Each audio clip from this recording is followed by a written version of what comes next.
And their whole premise is about putting women down. And it's just toxic. It's so toxic that there's so many other male channels that attack them. So I don't even need to do the attacking. It's the men that attack them.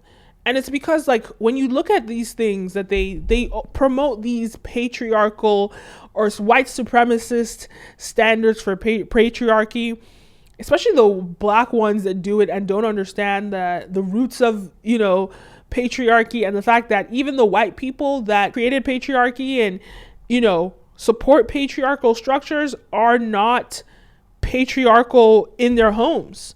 There's a lot more equality going on in the household. But these toxic, especially the toxic red pill channels, but just generally, they're always highlighting women's flaws. And I find it so terrible because you could